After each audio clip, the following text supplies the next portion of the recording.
Saludos, buen día, bienvenidos y bienvenidas nuevamente a la Semana de las Humanidades, en su segunda semana. Bueno, es una gran semana. La semana pasada tuvimos varias actividades, no sé si participaron el miércoles en la actividad aquí al frente de la biblioteca y de Ramón Frade. Estuvo bien divertida con el Circo Nacional.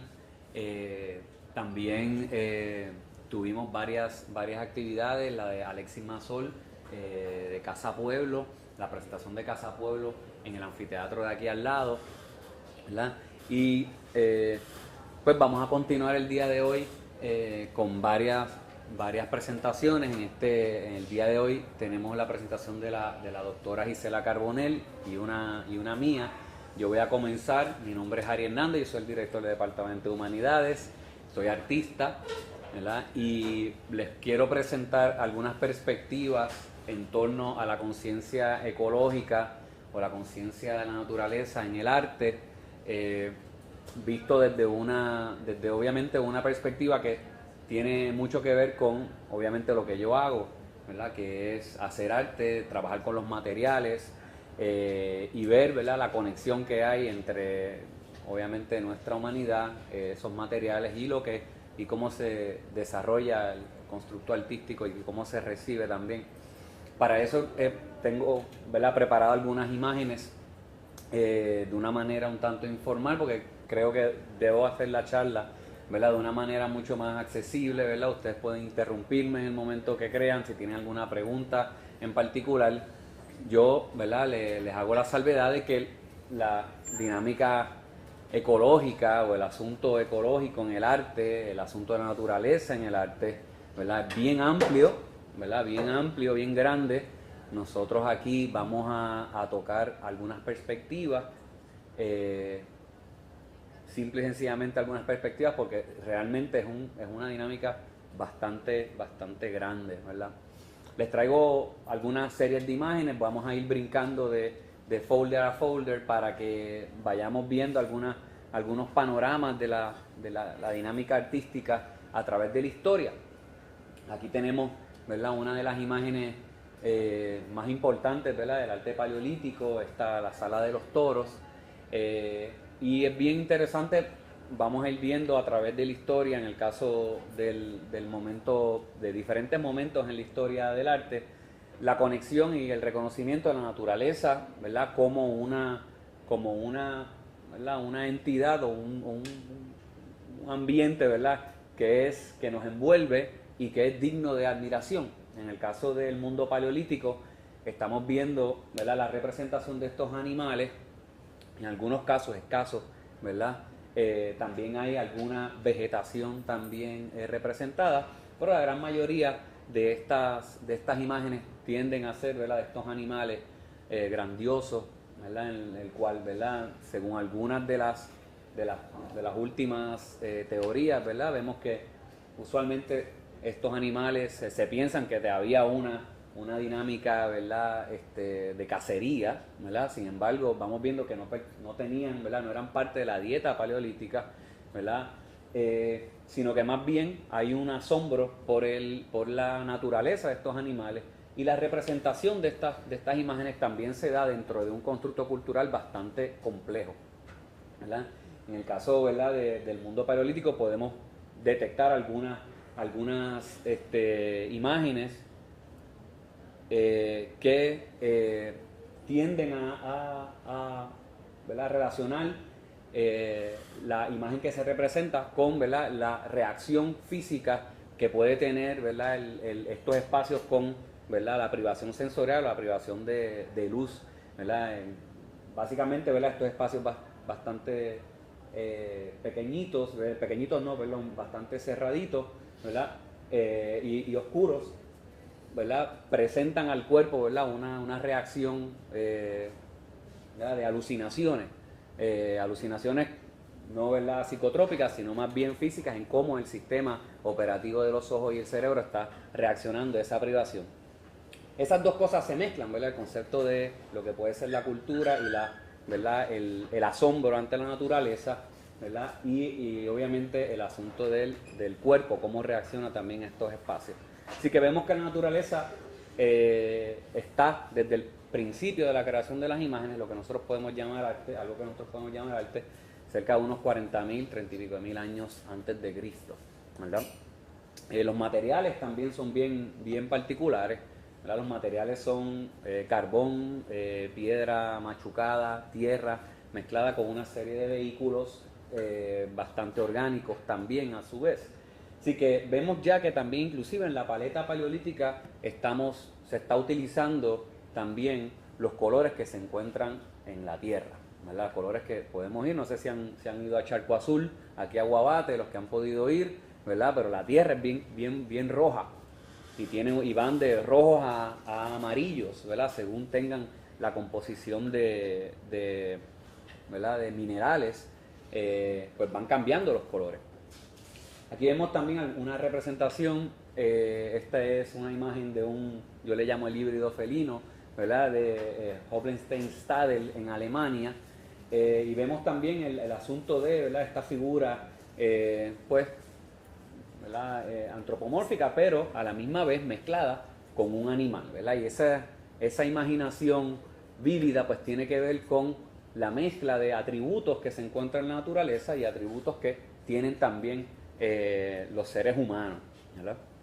Un poquito más adelante, ¿verdad? Vamos viendo en el arte mesopotámico estos toros alados, ¿verdad? Donde hay una mezcla, ¿verdad? De toro, águila y ser humano. Esa obviamente mitología, ese inframundo, ¿verdad? Puede extenderse y puede crear un sinnúmero de imágenes híbridas que al día de hoy para nosotros son, ¿verdad? Imágenes, nosotros consumimos arte, ¿verdad? Y consumimos muchos híbridos, como por ejemplo también la esfinge, ¿verdad?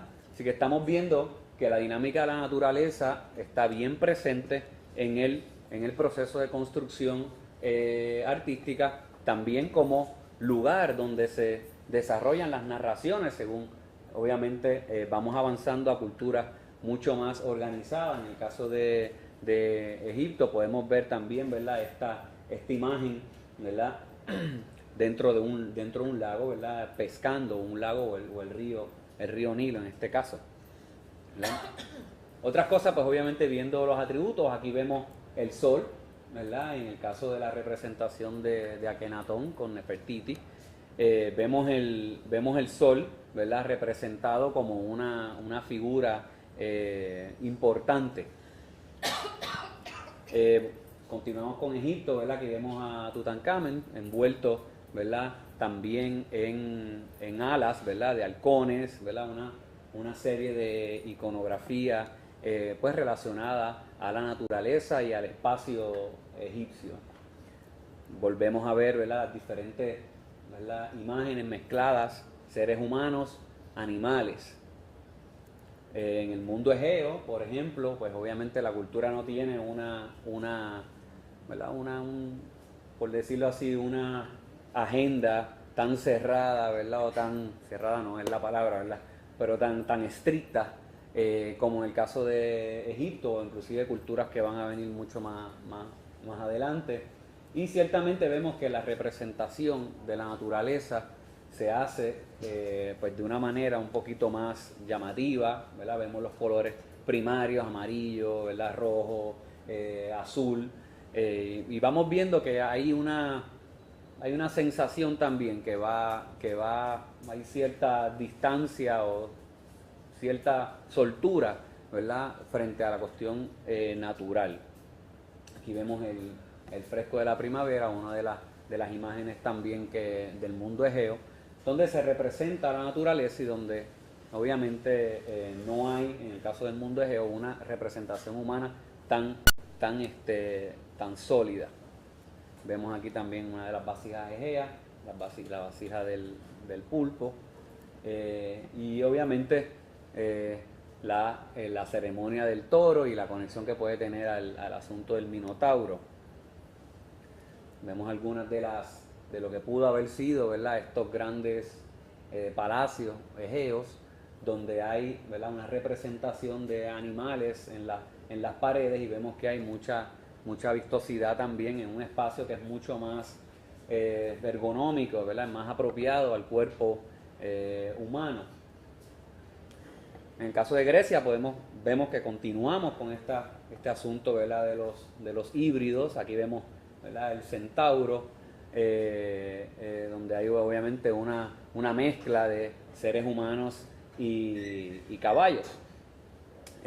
Obviamente la mitología griega es mucho más amplia, es bien amplia, y también se reconocen las imágenes una vez humanizadas, ¿verdad? Las imágenes de estos grandes constructos o estas grandes manifestaciones naturales, pero obviamente personalizadas, ¿ves? Y ahí vemos, en algunos casos vemos a Poseidón, por ejemplo, vemos al mismo Zeus, ¿verdad? Que tienen atributos naturales y que se manifiestan dentro de lo que es obviamente el desarrollo humano, ¿verdad? Así que poco a poco, según vamos avanzando, vamos precisando también la relación con nuestro propio cuerpo. Aquí vemos también algunas de las imágenes, ¿verdad?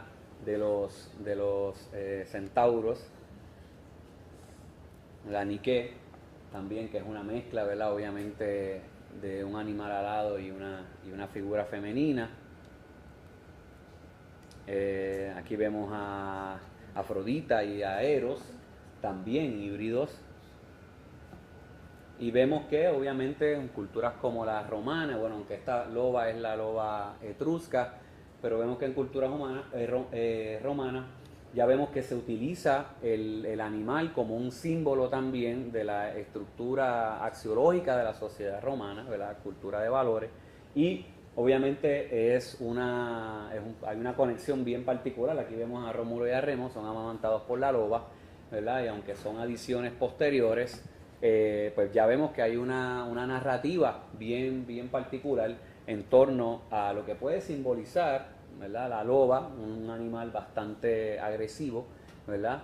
Y obviamente la conexión que puede tener con la humanidad. Aquí vemos algunos murales también de algunas villas romanas, donde continuamos viendo híbridos. Y vemos también las aproximaciones al paisaje en particular, ¿verdad? Ya vemos que hay unos hallazgos técnicos en torno a la perspectiva, y obviamente la aproximación al fotorrealismo se va haciendo cada vez más agudo. También la naturaleza sirve, ¿verdad? Como, ¿verdad? En el caso bizantino, sirve como lugar de representar el mismo paisaje. Así tenemos un sinnúmero de imágenes a través de las diferentes manifestaciones artísticas, donde vemos que hay una presencia bien particular de la naturaleza, y podemos decir hasta cierto punto que es inarraigable de la producción artística, ¿verdad? Los seres humanos pertenecemos a la naturaleza, ¿verdad? Y si podemos de alguna forma seguir abstrayendo ese concepto, ¿verdad? Y todo arte es humano, por ende todo arte es natural, todo arte es, ¿verdad?, hecho para algo que pertenece a la biosfera. Aquí vemos algunos trabajos islámicos. En el caso del Islam es bien particular porque la prohibición de la imagen en algunos aspectos, ¿verdad?, pues de alguna forma define la construcción artística, y se vierten muchos motivos vegetales, ¿verdad?, o animales en los trabajos islámicos. Llega a tal punto, ¿verdad?, un nivel de abstracción bien precisa, un nivel matemático bien preciso, ¿verdad? Y como pueden ver, pueden ser imágenes muy complejas. Este también es otra imagen islámica, ¿verdad?, donde hay una mezcla entre una flor, ¿verdad?, y un animal. Un poco más adelante, ¿verdad?, en el caso occidental, ¿verdad?, ya para Inglaterra, podemos ver una mezcla. Bueno, ya aquí el cristianismo ya está bastante presente, obviamente es la cruz, pero hay una mezcla también de algunos motivos que no son motivos esencialmente orientales, sino que son motivos que vienen del norte, ¿verdad? Vemos muchos dragones y, ¿verdad?, culebras mezcladas con la idea cristiana. Un poco más adelante, ¿verdad?, según el cristianismo va desarrollándose, pues vemos también que muchas de las iglesias se construyen en forma de cruz, ¿verdad? Y en ese sentido también hay una sensación, ¿verdad? De saludar al cielo, ¿verdad? Y que el cielo esté, ¿verdad? Mirando y reconociendo dónde está, ¿verdad? Dios está mirando dónde están mis fieles, ¿verdad? Es una especie de saludo, ¿verdad? Y hay un sinnúmero de iglesias que se han hecho en forma de cruz. Aquí vemos algunos espacios, ¿verdad? En este caso es Giotto, ya acercándonos al Renacimiento, donde también el paisaje, este paisaje bastante escueto, también ayuda ¿verdad? Al sufrimiento que puede tener también la Virgen, ¿verdad? Y el séquito que está, ¿verdad? Recibiendo a Cristo, ¿verdad? Moribundo o muerto. Y vemos otra un poquito más aproximado y bastante barroca, ¿no? Bastante numeroso y poblado. Aquí vemos obviamente en algunos de los libros iluminados donde los motivos vegetales están también abundantes. Seguimos avanzando, ¿verdad? El periodo del... No, estoy dando unos brincos bastante, ¿verdad? Amplios en la historia porque es que es demasiado grande, ¿verdad? Para poder contemplarlo todo, salvo, ¿verdad? Algunos detallitos. Aquí vemos ¿cómo se llama? Dios mío, en inglés se llama The Wanderer, ¿verdad? Donde, ¿verdad? Aspectos de la naturaleza, ¿verdad? O la naturaleza como este gran, ¿verdad? Constructo mucho más amplio que nuestra humanidad, ¿verdad? Nos envuelve, ¿verdad? Aspectos de lo que se llama, o lo que se puede llamar lo sublime. Aquí vemos otra de las piezas también, donde se ve toda la inmensidad del paisaje, ¿verdad? Y donde se ve la representación humana de una manera, ¿verdad? Bastante pequeña, ¿verdad? Así que la sensación de amplitud, ¿verdad? Es muy amplia. Igualmente aquí, ¿verdad? Esto retrata ¿verdad? El naufragio, pero sin embargo lo que es muy protagónico, pues obviamente es el movimiento del hielo, ¿verdad? Así que solamente para que miremos cómo las perspectivas en torno a lo ecológico, en torno a ¿verdad? La sensación de lo que es la naturaleza han estado y continúan siendo parte de la historia del arte. Ahora quisiera entrar en algunas manifestaciones más específicas donde ya el constructo de la naturaleza o la idea de la naturaleza ya se hace más clara para el que está construyendo obras artísticas. Tenemos algunos aspectos en el diseño, algunas, ¿verdad? Imágenes en torno a ¿verdad? El material artístico natural, ¿verdad? Que sale directamente de la naturaleza y cómo se va transformando. También aquí vemos a Steve Jobs hecho de manzana, ¿verdad? Y obviamente la relación de esos materiales con obviamente la misma biosfera. Vamos a terminar el día de hoy, bueno, yo voy a terminar el día de hoy con un videito bien cortito de este artista que se llama Andy Goldsworthy, que es un artista que trabaja con materiales en los lugares, ¿verdad? Materiales naturales, en los lugares donde decide hacer un trabajo y donde obviamente se establece una relación entre ser humano y naturaleza de una manera mucho más, yo diría, más respetuosa, ¿verdad? Menos invasiva, ¿verdad? Donde pues no hay una imposición de materiales ni de materiales que puedan ser nocivos a la misma naturaleza, ¿verdad? Aquí podemos ver otra de las imágenes, ¿verdad? Muestra, ¿verdad? El Spiral Yeti, lo vamos a discutir un poquito más adelante, y obviamente posturas que tienden más hacia el constructo de lo político, ¿verdad? Y el constructo de pues discursos ecológicos que tienen ya que ver con una crítica a lo que la humanidad le ha hecho al planeta, particularmente en el último siglo, ¿verdad? Después de la Segunda Guerra Mundial en particular, ¿verdad? ¿Verdad? El impacto humano al asunto ecológico ha sido exagerado y, ¿verdad? Y sin precedentes. Aquí vemos algunos trabajos en Japón, ¿verdad? Hechos con los germinados, ¿verdad? De diferentes plantas y con los tonos de las plantas. Obviamente se construyen, se van plantando y tiene que obviamente haber una conciencia de cómo se va a plantar, qué es lo que se va a diseñar eso, ¿verdad? A un gran formato y obviamente pues que se seleccione el espacio para hacer este tipo de trabajo.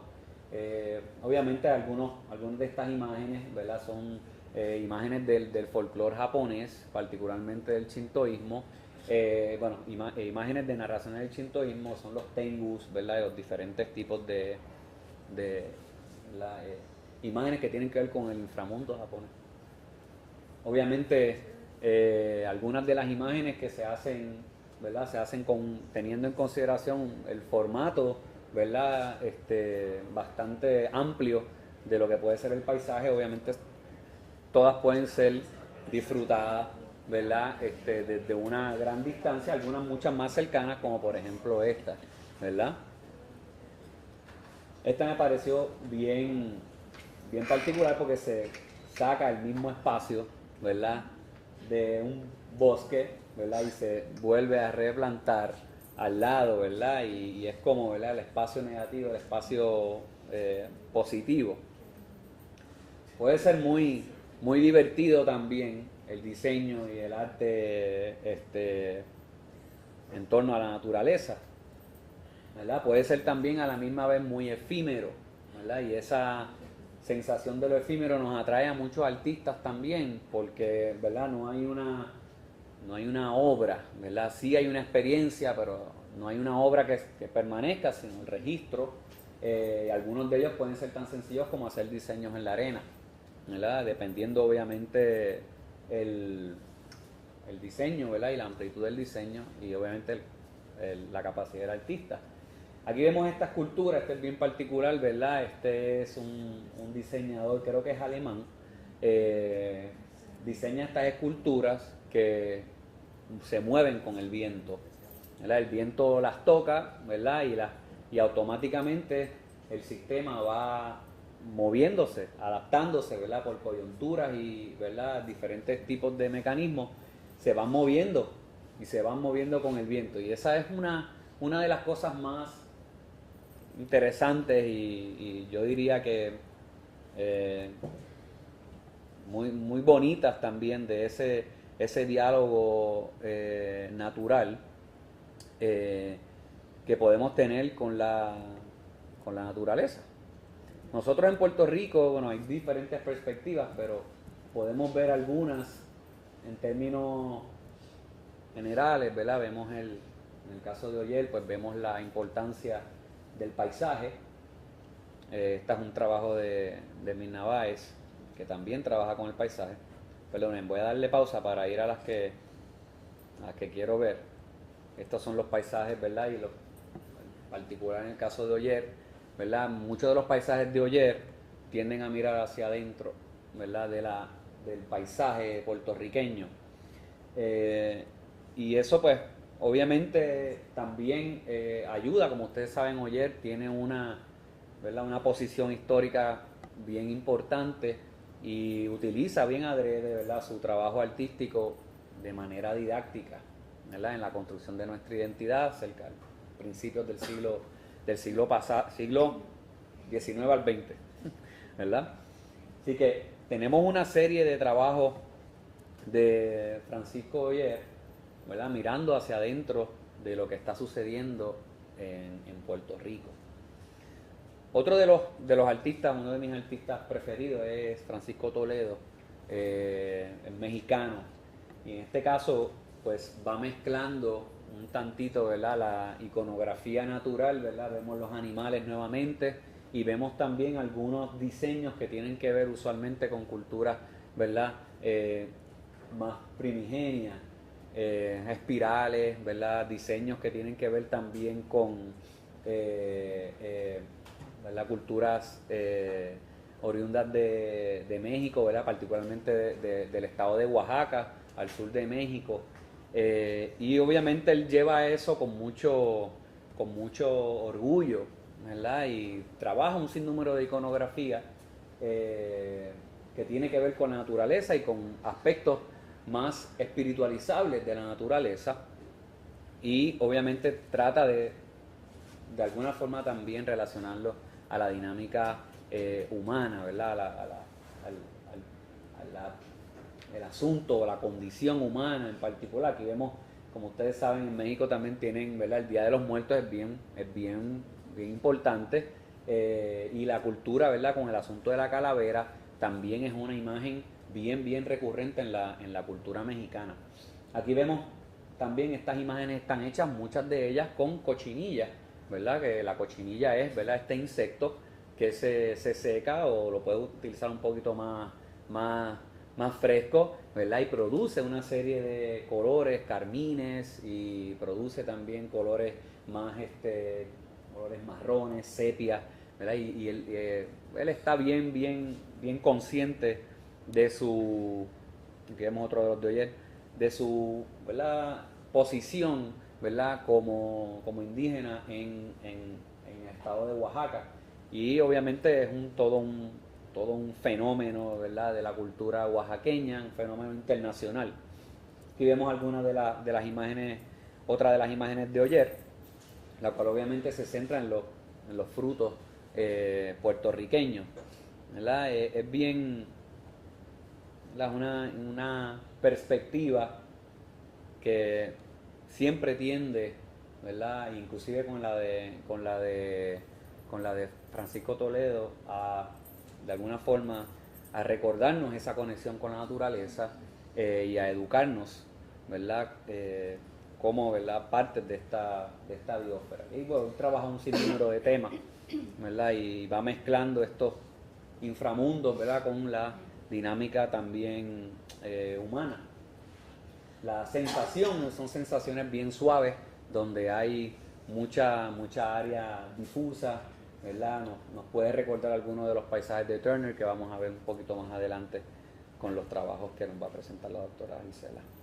Así que, para que vean, ¿verdad? Una muestra de que esta conciencia ecológica, ¿verdad? Siempre ha estado y persiste en el arte, en diferentes. Aquí vemos algunos trabajos de Andy Goldsworthy. Como les dije, este señor trabaja con imágenes hechas por materiales hechos en los lugares donde trabaja. Básicamente utiliza materiales totalmente naturales, no interviene con materiales desarrollados por culturas, ¿verdad? tan industriales como la nuestra, sino que va a ir haciendo, ¿verdad? Esta sábana de hojas se hace con, ¿verdad? Pequeñas ramitas que va a ir cosiendo poquito a poco, ¿verdad? Y va seleccionando y construyendo poquito a poco a niveles de tiempo, ¿verdad? Que necesita obviamente trabajar con una paciencia increíble, porque tiene que trabajar al tiempo mismo de la naturaleza, ¿verdad? En este sentido, ¿verdad? Él ha hecho diferentes composiciones. Esta es una de sus más famosas, estos capullos que va haciendo con diferentes tipos de piedra. Trabaja con todo tipo de material, con hielo, ¿verdad? Esto en particular, ¿verdad? Son estas estalactitas de hielo, y va a ir pegándolas poquito a poco con un poquito de agua, y va pegándolas alrededor de una piedra, ¿verdad? Así que es realmente ¿verdad? Es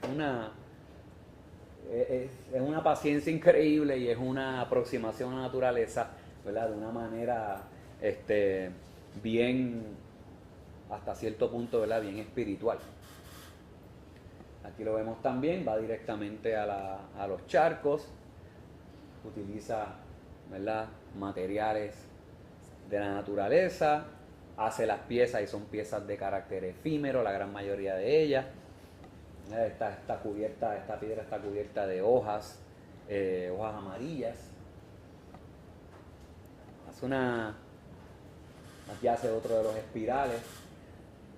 Técnicamente es muy hábil también para, ¿verdad? Llevarnos una sensación.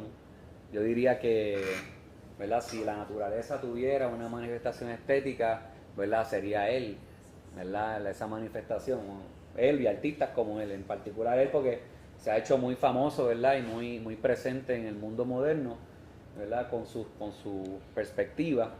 Estas son unas instalaciones que hizo en diferentes lugares, en Londres, y son estas grandes bolas de nieve, estas grandes bolas de ramas con nieve. Y básicamente las posicionaba en diferentes lugares y obviamente se derretían con el tiempo.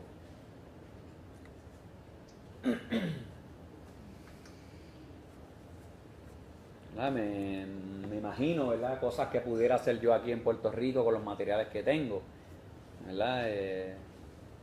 Puede ser muy... invita mucho a trabajar con materiales directamente a la naturaleza. ¿Verdad? Todo eso está atado con materiales, en este caso está hecho con arena, todo eso está atado con materiales naturales, ¿verdad?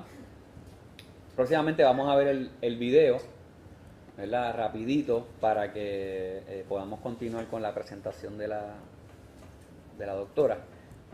Quiero mirar esto rapidito para que vean que la manifestación artística puede llevar inclusive al anime. Ustedes conocen mucho el anime, ¿verdad? Vemos aquí un trabajo de Hayao Miyazaki, se llama La princesa Mononoke, y básicamente es una fábula ecológica donde la naturaleza se envenena por los desarrollos del ser humano y la naturaleza eventualmente se vuelca frente a la humanidad, ¿verdad? Ofreciéndole pues la destrucción. Y sin embargo, pues obviamente la respuesta obviamente es una respuesta de crear un balance entre la naturaleza y los seres humanos. Aquí vemos el espíritu del bosque, que eventualmente esta señora que está aquí, Lady Bochi, le pica la cabeza y obviamente para quitarle el poder a la naturaleza. La idea central de la película es devolverle el poder a la naturaleza, ¿verdad? Y se le devuelve eventualmente la cabeza y, ¿verdad? El espíritu vuelve a reinar en la biosfera. Así que vamos viendo que este asunto, ¿verdad? De lo ecológico se puede desarrollar a diferentes niveles y con diferentes niveles de, ¿verdad? De posición política, ¿verdad? Aquí vemos algunas de las figuras más famosas, ¿verdad? Esta imagen se me coló aquí, esto es un albatros que muere y miren lo que tenía en el estómago, ¿verdad? Con todo el asunto, ¿verdad? Tenía un montón de cosas ahí adentro de plástico indigeribles. Pero podemos ver, como en el caso de la Semana de las Humanidades, ¿verdad? Que se hacen estos esfuerzos para tener, ¿verdad? Algún tipo de reflexión frente al asunto ecológico, ¿verdad? Todas estas cosas, ¿verdad? Todos estos esfuerzos académicos, esfuerzos humanos en general son irrelevantes si no salvamos el planeta y no podemos salvarnos como especie. Así que el arte y lo que se pueda hacer, ¿verdad? En la dinámica tanto documental como en aspectos que tienen que ver con el diseño, pues es muy positivo, ¿verdad? En este caso, pues rehusar, ¿verdad? Rehusar materiales y buscar alternativas. En este caso esto es una lamparita, ¿verdad? Hecha de las bases de las botellas. Y hay una serie de posibilidades de reuso de materiales, ¿verdad? Aquí vemos los Legos, ¿verdad? Pueden ser este es un traje hecho de bolsitas de papitas y de envolturas. Y obviamente todo este asunto de crear cosas, les traigo esta imagen porque es uno de mis diseñadores favoritos, se llama Philippe Starck, un francés que tiene toda una filosofía ecológica detrás de sus trabajos, siempre abogando porque los constructos ¿verdad? Del diseño y el diseño industrial se hagan más duraderos, ¿verdad? Y menos desechables. Cuestión de que podamos, ¿verdad? Reservarnos todo este impacto de la basura. Aquí vemos algunas de ellas, pueden ser muy increíbles, algunos de estos reciclajes. Esto es otro de los diseños de Stark, ¿verdad? Una forma bastante orgánica, ¿verdad? Recordándonos las ramas de los árboles. Aquí vemos carteras hechas de bolsas. Vemos también cassettes que sirven de cartera, ¿verdad?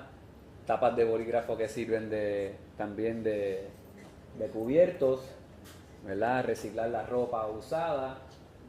Esta se me coló ahí, ¿verdad? Pero es otra de las ¿verdad? Hasta edificios que sean ecológicamente sustentables. Así que toda esta problemática, ¿verdad? Es un asunto bastante complejo. Nosotros heredamos, tenemos esta problemática. Obviamente aquí vemos ¿verdad? Todas estas envolturas que sean reciclables. La gran mayoría de ellas. Pero bueno. Otra de las cosas que la cuestión ecológica en aspectos un poquito más dolorosos tal vez, pero a la misma vez redentores, en el caso del trabajo del buto. No sé si conocen un poquito del buto, el baile del buto surge después de la Segunda Guerra Mundial, después de la explosión de Hiroshima y Nagasaki, como una respuesta, ¿verdad? Estética también a ese dolor, ¿verdad? Una respuesta de Japón a ese dolor, pero también, ¿verdad? También una respuesta al impacto ecológico que eso trae, ¿verdad? En la cultura japonesa. Quiero ver algunas imágenes nada más, ¿verdad? Son estas representaciones muy exageradas, ¿verdad? Que tienen que ver, ¿verdad? Con esta gente usualmente pintada de blanco, ¿verdad? Donde se expone también la naturaleza humana de una manera bastante esencial, y la experiencia puede ser muy poderosa. Les voy a traer el videíto y los voy a dejar con la doctora Carbonell para que puedan ver una representación de un baile de buto. Obviamente, como ya les comenté, es una respuesta a este asunto tanto humano como ecológico. Esta película se llama Baraka, estudia de una forma, bueno, directa e indirecta a la misma vez, no tiene un libreto, ¿verdad? Voy a poner estudia la dinámica humana en el proceso de desarrollo también de nuestra propia espiritualidad. Y aquí podemos ver el baile del buto en una de sus mejores manifestaciones, entiendo yo.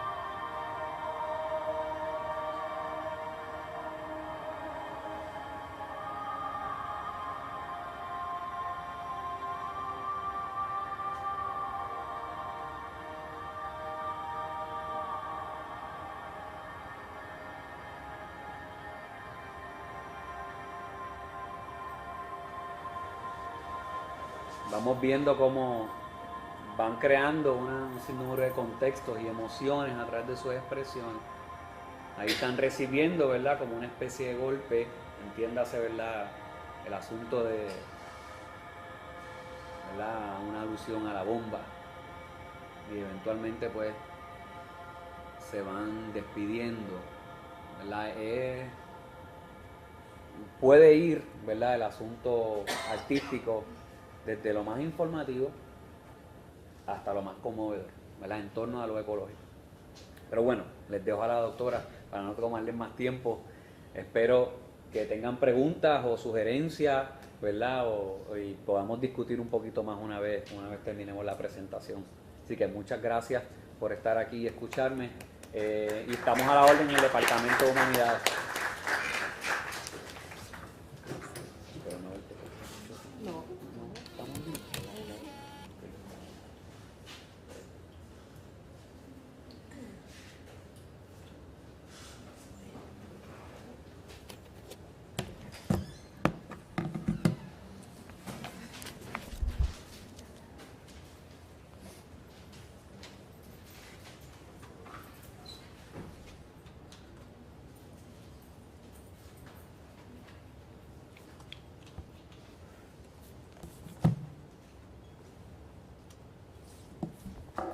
Bien, buenos días a todos y todas.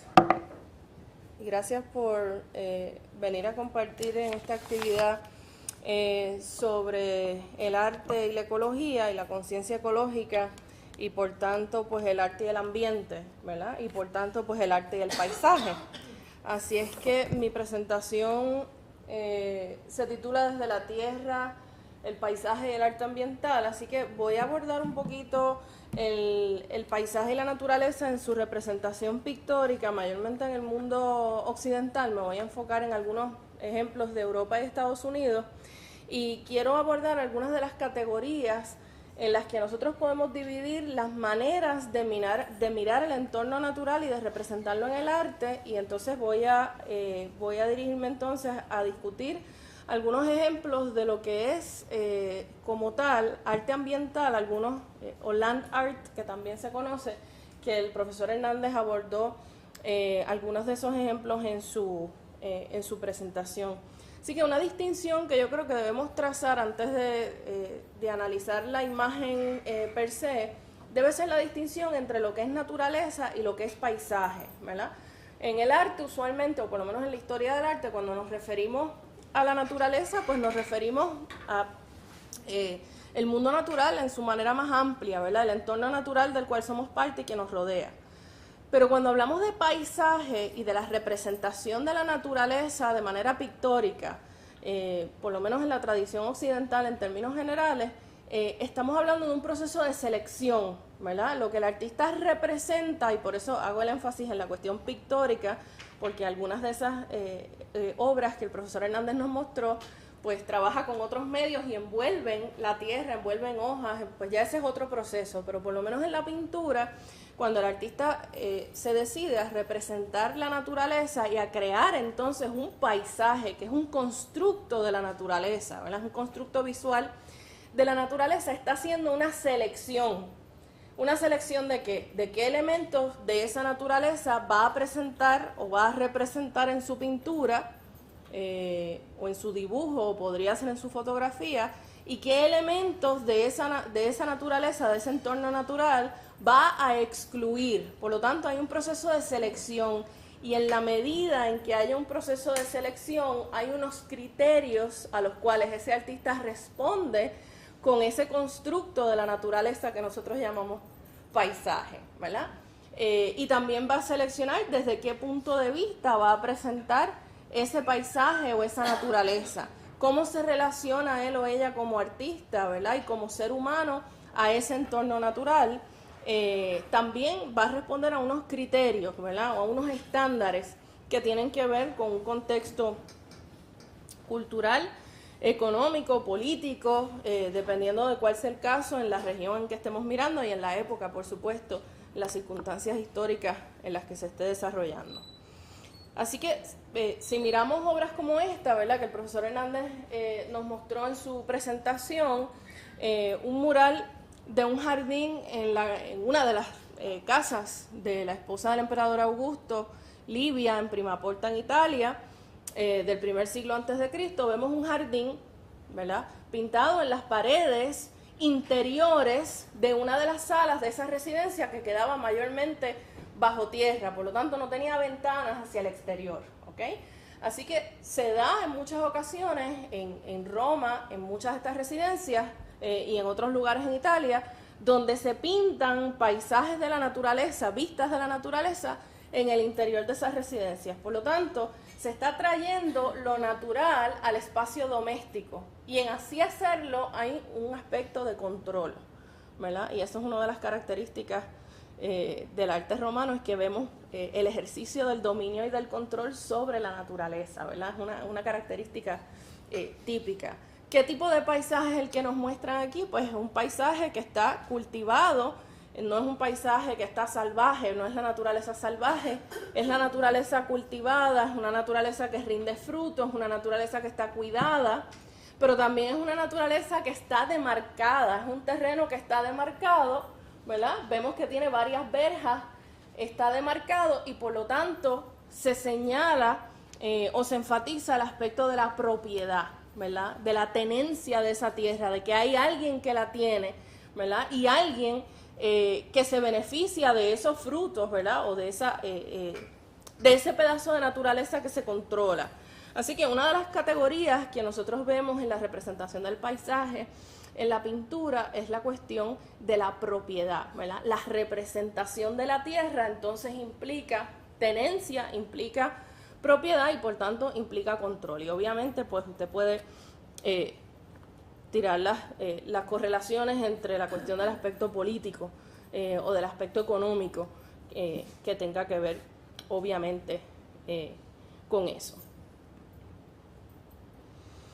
Tenemos otra categoría que es muy común en el siglo XVI con artistas como Durero y particularmente con artistas como Leonardo da Vinci, quienes aseguraban que la observación de la naturaleza y el conocer la naturaleza de cerca y por tanto en el arte entonces estudiarla a través de la representación artística, estudiar sus componentes, su comportamiento, sus características, ayuda entonces o precede un proceso de control también, de adueñarla, de sentirse que es parte, ¿verdad?, del quehacer humano entonces. Así que tenemos imágenes como esta a mí me gusta muchísimo, es una acuarela, donde se representan de manera correcta diferentes tipos de especies de plantas que se han podido identificar y que están representadas de manera correcta. Así que a diferencia de esas representaciones donde se enfatiza la tierra como propiedad, vemos estos artistas enfatizando el aspecto de la observación y el aspecto más científico, ¿verdad? Y una de las características también, por ejemplo, en estas épocas del desarrollo del Renacimiento y en el siglo XVI, la vista, ¿verdad? Y era una de las cosas que Leonardo da Vinci enfatiza en sus escritos, en su Tratado de la Pintura, por ejemplo, uno de los capítulos donde él habla de si la pintura es una ciencia, el propio Leonardo enfatiza que la vista es el órgano más importante, ¿verdad? Es la parte más importante del cuerpo y que es a través de la vista que se conoce lo que es la modernidad, ¿verdad? Así que a través de esa observación que es más científica y donde se va representando, se va imitando la naturaleza como parte de ese proceso de estudio, ¿verdad? Durero, hay una cita de Durero donde él en un momento dijo que el arte está en la naturaleza y que el que la pueda imitar o copiar la puede tener, ¿verdad? Así que ese aspecto nos lleva entonces a muchos de los ejemplos que nos presentó el profesor Hernández, ¿verdad? Si fuéramos a aplicar ese principio, lo problemático que es precisamente, ¿verdad?, en nuestro mundo contemporáneo. Bien, tenemos otra categoría que se relaciona un poco con la primera que mencioné. Esta es una representación del rey Carlos I de Inglaterra, de 1635, del retratista Anton van Dyck, donde vemos al rey en un pedacito de la naturaleza, pero es un pedacito muy revelador, ¿verdad? Si usted se fija, sobre el rey están las ramas de un árbol que se inclinan en reverencia, ¿verdad?, en respeto, para proteger, para cubrir, para darle sombra al rey. Detrás del rey hay dos ayudantes de él y hay un caballo, y el caballo baja la cabeza también, inclina la cabeza. El rey nos da de codo con ese brazo escorzado, ¿verdad? Nosotros quedamos totalmente fuera, somos meros mortales. Y entonces se abre, ¿verdad? El rey se abre a este pedazo de tierra que incluye un cuerpo de agua, ¿verdad? Así que nos presenta no solamente este aspecto quizás de dominio y de propiedad, sino de una jerarquía de poder, ¿verdad?, de poder político impuesta sobre la naturaleza o impuesta sobre la tierra. Y como siempre le digo a mis estudiantes, ¿verdad?, ninguna de estas cosas ocurren por coincidencia, sino que están ahí precisamente para, a través de esta representación pictórica, promover, ¿verdad?, o comunicar un discurso particular. Bien. Por otro lado, tenemos entonces el desarrollo de una idea a la que hizo mención el profesor Hernández en su presentación, que es la idea de lo sublime, ¿verdad? Ese término que a veces utilizamos por ahí de manera coloquial. Y el término de lo sublime tiene mucho que ver con el el arte que se desarrolla en el romanticismo, en el siglo XIX, particularmente muchos de estos artistas ingleses, en este caso William Turner, con su Tormenta de Nieve de 1842, donde posiciona al ser humano de una manera casi indefenso frente a las fuerzas de la naturaleza, el ser humano como algo súper pequeño, algo indefenso frente a la grandeza y al poder de la naturaleza, ¿verdad? Y si usted se fija, aquí casi en el centro de la composición hay un barco, ¿verdad? En el centro que apenas podemos identificar, y lo que vemos es toda la turbulencia de una tormenta de nieve en el mar, ¿verdad? Que debe ser una cosa terrible, debe ser una cosa peligrosa, debe ser una cosa amenazante, pero es a la misma vez una cosa hermosa, ¿verdad? Y de eso se trata de lo sublime. En el arte, cuando hablamos de lo sublime en este tipo de representación, hablamos de instancias donde la naturaleza se representa como una fuerza incontrolable, como una fuerza peligrosa, amenazante, pero que es a la misma vez, y podemos reconocer eso, ¿verdad? Es a la misma vez bella, ¿verdad? Así que ese es el concepto de esa simultaneidad de sensaciones, ¿verdad? O de circunstancias. Y la naturaleza entonces se representa como algo amenazante frente a la fragilidad del ser humano. Así que muchas de estas pinturas hablan o señalan precisamente esa condición frágil del ser humano, esa condición de pequeñez frente a la grandeza, ¿verdad? Y al poder de la naturaleza. Y eso contrasta, obviamente, totalmente con representaciones como la del rey. Otra de las categorías que mueve la producción artística, particularmente en los Estados Unidos durante la segunda mitad del siglo XIX, es la expansión, ¿verdad? El expansionismo y esta idea del destino manifiesto, que se pone de moda en el siglo XIX en los Estados Unidos, que es básicamente es una creencia, es una visión de mundo en la que se debe expandir y tratar de expandir lo más posible a las regiones al oeste de los Estados Unidos, habitarlas, desarrollarlas y ponerlas en función del ser humano, ¿verdad? Y eso pues sabemos los costos que tuvo.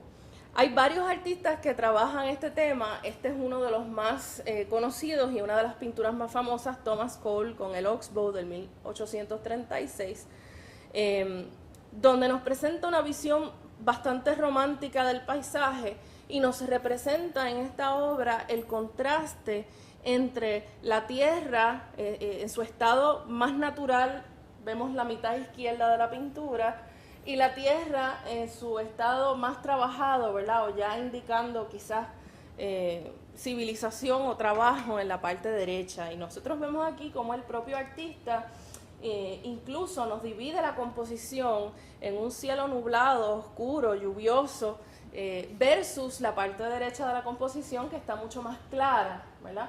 Y nos pone aquí entonces las ramas de los árboles partidas, la vegetación como crece por sí sola, el viraje extraordinario que da este río, ¿verdad? El Connecticut. Y nos presenta, yo no sé si usted lo puede ver, se lo voy a marcar por aquí, dos elementos aquí que tienen que ver con la presencia del ser humano, y uno es una sombrillita que hay allí en ese círculo a la derecha, muy pequeñita, que pertenece al artista, y en el otro circulito de acá está el artista con su sombrerito puesto mirando hacia el observador. ¿Verdad? Sí. En este caso, ¿verdad? No es un caso tan obvio como el caso de Turner, presentándonos el ser humano tan indefenso, ¿verdad? Frente a la naturaleza, sino que aquí nos lo presentan pequeñito y nos lo presentan identificado con el observador frente, ¿verdad? A esta fuerza de la naturaleza y a la posibilidad entonces de continuar esa expansión hacia el oeste. Y eso tiene unas asociaciones también o unas correlaciones como mencioné, con el pensamiento del destino manifiesto. Este es Alfred Bierstadt, entre las montañas de Sierra Nevada. Esta pintura es muchísimo más grande de lo que aparece aquí. y eso es importante mencionarlo, mide 6 pies de alto por 10 pies de ancho. Es una pintura inmensa, ¿verdad? Es una obra monumental, y nos presenta esta visión panorámica que envuelve al observador, nos hace parte de la escena, aunque los personajes aquí, el personaje principal, el protagonista, es la naturaleza, pero es una naturaleza que tiene un aire espiritual, y ¿verdad? Tiene unos elementos visuales que apuntan a ese aire espiritual, que se relaciona también con la idea del destino manifiesto, ¿verdad? De que hay estas tierras al oeste de los Estados Unidos, en toda la parte oeste de los Estados Unidos, incluyendo al norte y al sur de los Estados Unidos, ¿verdad? Algunos seguidores de esta noción del destino manifiesto incluso en algún momento hablaron de querer incorporar lo que es hoy Canadá y lo que es hoy México, ¿verdad? Incorporarlo todo a los Estados Unidos, porque ese era el destino que debía seguir para formar un gobierno republicano, etcétera, etcétera, ¿verdad? Así que hay un discurso político aquí, y ese discurso también está bajo el velo de una noción espiritual, de que esto es lo que está escrito, de que hay que seguirlo, ¿verdad? De que esa tierra se nos dio y hay que desarrollarla, hay que habitarla, hay que trabajarla, ¿verdad? Y hay que formar esa nueva sociedad, por así decirlo. Así que muchas de estas pinturas, en el caso de Bierstadt, mucho más que en el de Cole, vemos ese aspecto tan espiritual, con esta iluminación que parece como celestial. Si usted se fija, incluso en el agua, ¿verdad? El reflejo de las montañas en el agua, los animales que están ahí pacíficos, son los recursos naturales que están ahí vírgenes, intocados, para que el ser humano vaya y los explote prácticamente, ¿verdad? En otras instancias hemos visto que el paisaje ha servido en otros momentos históricos como el escenario para la representación y la promoción de ideas que tienen que ver con el trabajo, con la labor del ser humano, y se va incorporando una con otra. Estos son los picadores de piedra de Courbet, donde vemos precisamente esta labor. Es una obra que se hace en el 1849, ¿verdad? Luego de la Revolución del 48, donde la labor del ser humano está en la palestra pública, está en el ojo público. Esa es la discusión, y donde los artistas se alejan de la representación tradicional de figuras mitológicas o figuras históricas o figuras políticas, a mirar precisamente también en este siglo XIX, a mirar al trabajador como un objeto de estudio para sus pinturas, ¿verdad? Y se comienzan a hacer estas miradas a los campesinos, a los obreros, etcétera, etcétera, lo cual pues fue bastante controversial también en su tiempo. Voy por aquí rapidito para que tengamos tiempo de preguntas o de discusión. Durante finales del siglo XIX también tenemos entonces artistas utilizando el paisaje como un pretexto para la experimentación técnica y para la exploración de diferentes técnicas. Monet, por ejemplo, con una de sus primeras pinturas impresionistas, trabajando con la cuestión de la iluminación, y los post-impresionistas, el caso de Georges Seurat, trabajando entonces con la óptica, cómo la óptica humana percibe, por ejemplo, los colores, ¿verdad? Y cómo entonces estos se representan en diferentes grados de iluminación. Y debemos notar que en estas pinturas, ¿verdad?, tanto en el caso de Monet como en el caso de Seurat, el paisaje sirve como un escenario para las actividades de ocio de la burguesía, que contrasta grandemente con cómo la naturaleza se utiliza en pinturas como las de los picadores de piedra de Courbet. Así que en cada una de estas instancias, ¿verdad?, los artistas están apuntando a unos intereses particulares que se relacionan obviamente con esas circunstancias particulares. En los años 60 y 70 se comienza entonces, volvemos aquí a los Estados Unidos, se comienza a desarrollar una conciencia ambiental que va a desatarse en términos de política pública en la instauración o en la fundación de el Environmental Protection Agency, la EPA, en 1969, donde se establece ya una política pública para atender, ¿verdad?, los asuntos de la contaminación ambiental y los desechos tóxicos en lugares públicos. Así que durante finales de los 60 y durante los 70 va a haber muchos artistas, ¿verdad? Va a haber una gran cantidad de artistas que se van a dedicar a hacer trabajos que nosotros le llamamos muchas veces site specific o environmental art, arte ambiental o land art, que son trabajos en espacios exteriores y trabajos, muchos de ellos como los que nos mostró el profesor Hernández, que incorporan materiales orgánicos, materiales naturales, ¿verdad? Para hacer este tipo de instalaciones o de construcciones. Y tenemos aquí artistas que utilizan entonces la creación de este tipo de obras para llamar la atención del público a este asunto. Así que el fenómeno que vemos a finales de los 60 y durante los años 70 son artistas que a través del arte se insertan en una discusión pública sobre precisamente la aplicación de estas nuevas políticas públicas. Y en Estados Unidos fue un movimiento muy fuerte, ¿verdad?, en los distintos estados. Tenemos aquí este ejemplo, Robert Smithson, su Spiral de Yeti de 1970. Este artista había pasado, esto es en Salt Lake City, en Utah, había pasado varias veces por esta región y había visto equipo de construcción abandonado. Había una compañía que había empezado a minar buscando petróleo, habían abandonado allí los equipos y eso se estaba pues allí descomponiendo, como quien dice, allí en la tierra. Así que Smithson decide entonces utilizar las mismas rocas de la región y materiales naturales para crear esta espiral que es totalmente contingente al ambiente. Esta espiral, cuando sube el nivel del agua en Salt Lake City, pues muchas veces no se puede ver, así que hay veces que van los turistas a verlo y apenas lo que se ve es la sombra porque está cubierto de agua, ¿verdad? Cuando baja el nivel del agua, pues entonces se puede ver más claramente, ¿verdad? Para que usted tenga una idea, mide 1500 pies hacia afuera de la costa por 15 por 3 pies y medio, así que el pasadizo, ¿verdad?, la espiral mide 3 pies y medio y cuando está sobre el nivel del agua pues se puede caminar por él y se puede visitar.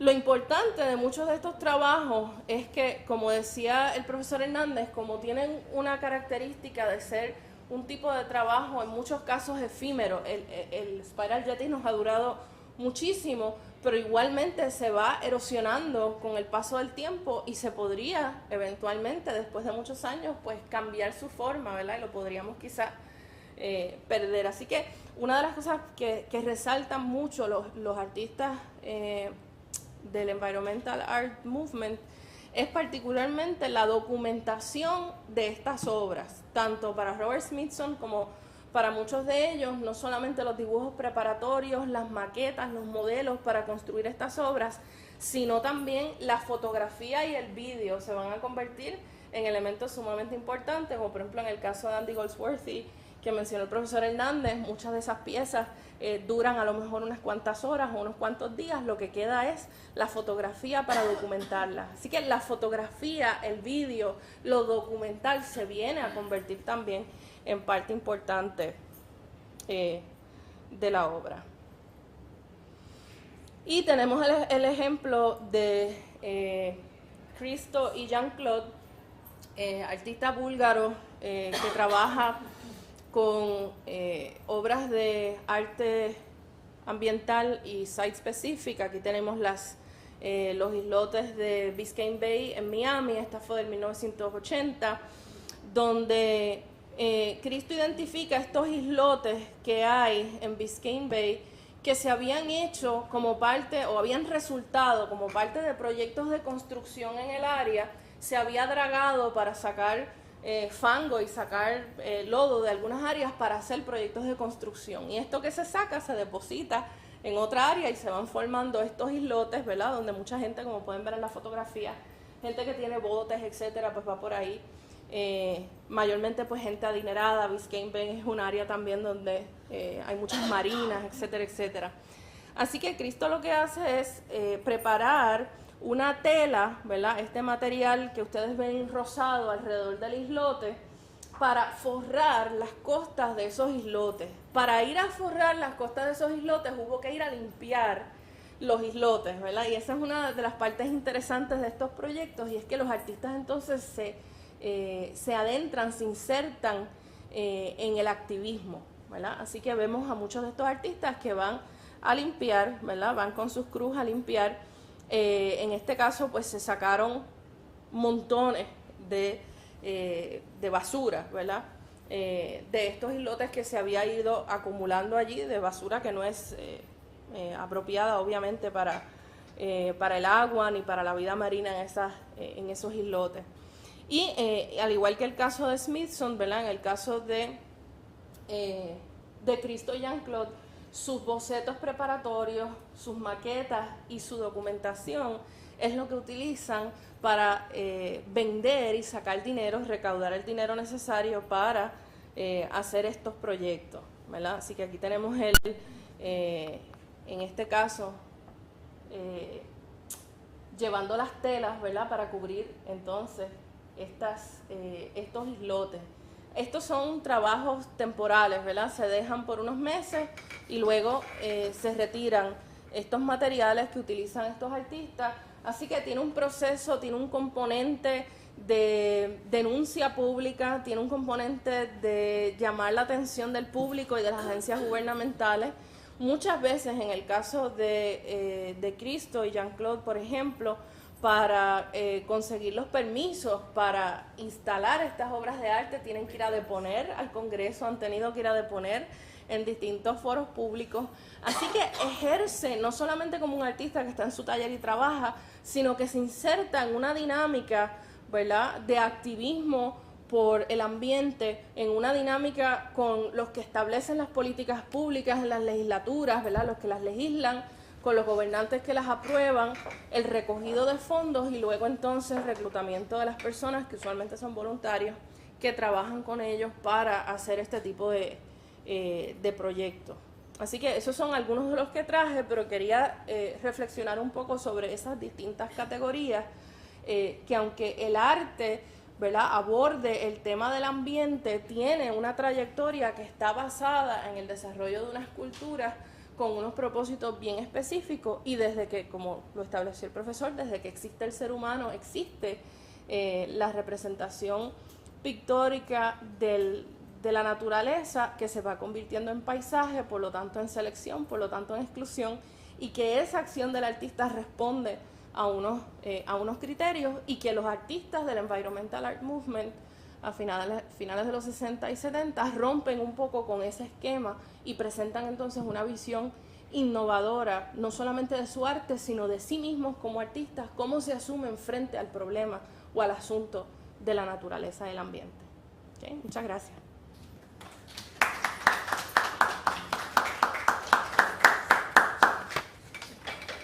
Si alguien tiene alguna pregunta o algún comentario. Mucha sonrisa. Felicitarlo. Muchas gracias. Muchas gracias a esta magnífica audiencia que ha compartido hoy con nosotros. Pues muchas gracias y que tengan buen día.